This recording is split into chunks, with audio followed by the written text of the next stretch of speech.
Okay, so that's where Eric Foner is sort of coming from. And as I said, if you watch a History Channel show on the Civil War, chances are it'll be Eric Foner who will tell you what to think about the Civil War. He one or two other people. Mario Cuomo has even got into the act. He co-authored a book with Harold Holzer, who's a pretty well-known Lincoln scholar. He's also the administrator of the Metropolitan Museum in New York and a big buddy of Hillary Clinton's. And the theme of Cuomo's book is that if Lincoln were alive today, he would be a social democrat like me. So the whole book is a discussion of how Lincoln would probably be a big welfare statist, like Mario Cuomo and so forth. And so it's not hard to find these examples. Getting back to some of the conservatives, there was one of the very last critiques, or at least honest evaluations of Lincoln that I've ever run across in National Review, for example. You never see one today with the neocons in charge. But in 1965, Frank Meyer, who was the editor of Human Events, wrote a review of this book, Freedom Under Lincoln, that I mentioned earlier, by Dean Sprague. That's the year it was published. And he wrote pretty much a straightforward, honest review of what it says in this book about the mass arrest of northern civilians and the suspension of habeas corpus and all this.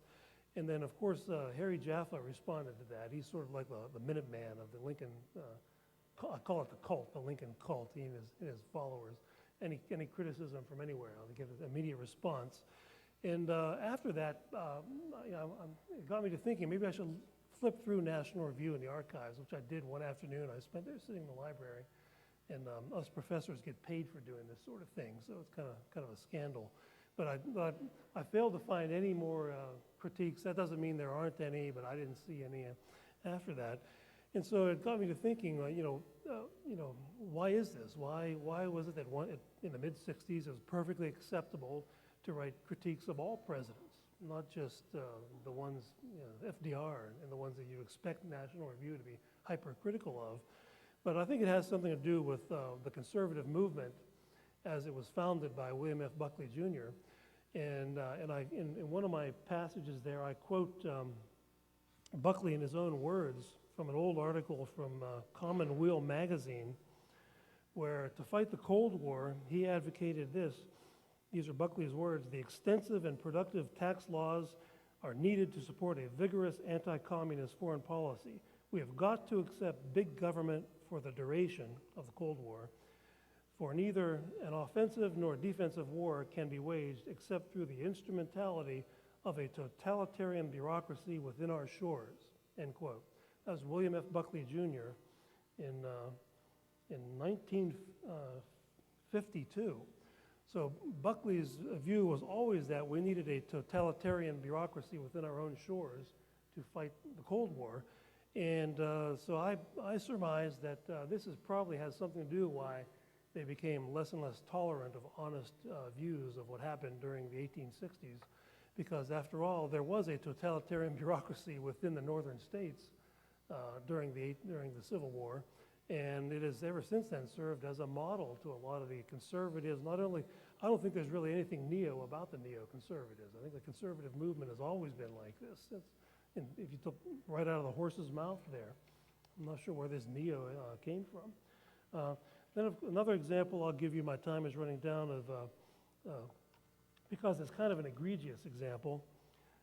Michelle Malkin wrote a book called In Defense of Internment a couple of years ago, arguing essentially we should round up all the Muslims in America and throw them in gulags like Roosevelt did with the Japanese Americans.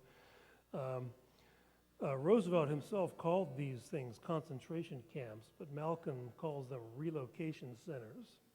Relocation centers, relocating. It's sort of like, when you move to a new town, you might get a little brochure from the Chamber of Commerce telling you where all the good restaurants are and things like relocation center.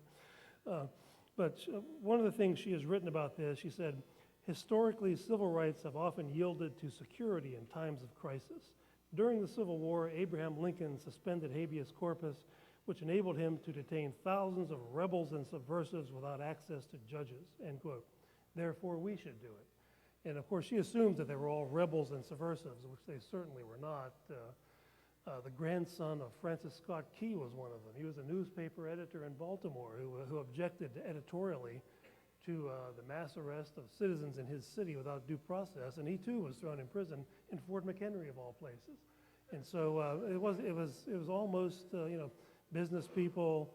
There's a Civil War museum in downtown Baltimore on President Street, same street as where we are right now. It's right next to Little Italy, if those of you are familiar with Baltimore. And you walk in the front door, there are a picture of about 25 men who were, including the mayor of Baltimore, Congressman Henry May of Baltimore, from Baltimore, and various members of the state legislature, Francis Scott Key's grandson, and it's sort of a photo gallery of all these men who were thrown in prison without due process for just speaking up against the Lincoln regime. It's the first thing you see when you walk into this, the Baltimore Civil War Museum over there. The final thing I'll mention about this, and because I devote a chapter in my new book to this, is the Pledge of Allegiance, and which most Americans seem to think the Pledge of Allegiance was written by the Founding Fathers, but it wasn't.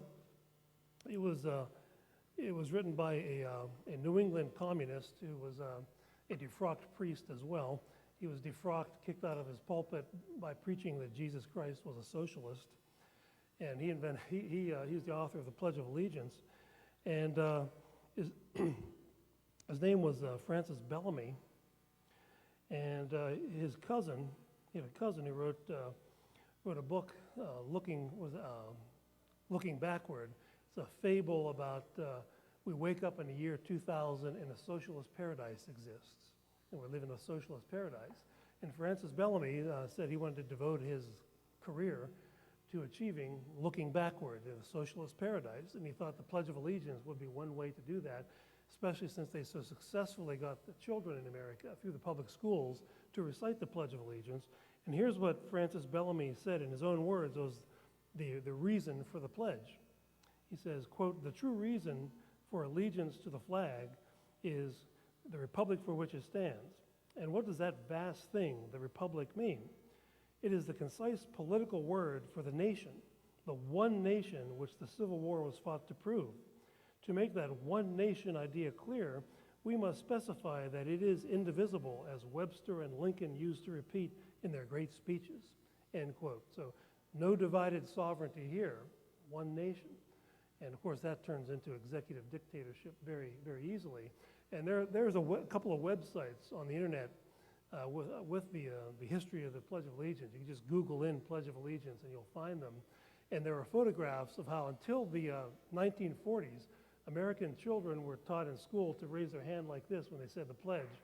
But it was discontinued because it was a little too similar to that during the 1940s. And so it really is creepy to see these school children with their hands out toward the flag saying the Pledge of Allegiance, knowing it was written by a defrocked communist preacher from Massachusetts who had this idea of the unitary state, from which there can be no dissent.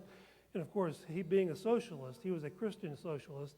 He knew that you really can't have socialism if you have divided sovereignty. You can't have a national plan imposed on the whole society if there's an exit route. You can't allow an exit route. And so that was the idea of the pledge anyway. That's the original purpose of it.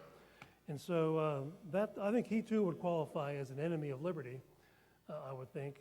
And while he did quote Lincoln, of course, and Webster, who made exactly the same arguments as far as that's concerned in terms of national unity, as it's called. And I guess my time is about up, and we'll have a few minutes for questions, but Jacob can tell me when it's lunchtime, right? Okay.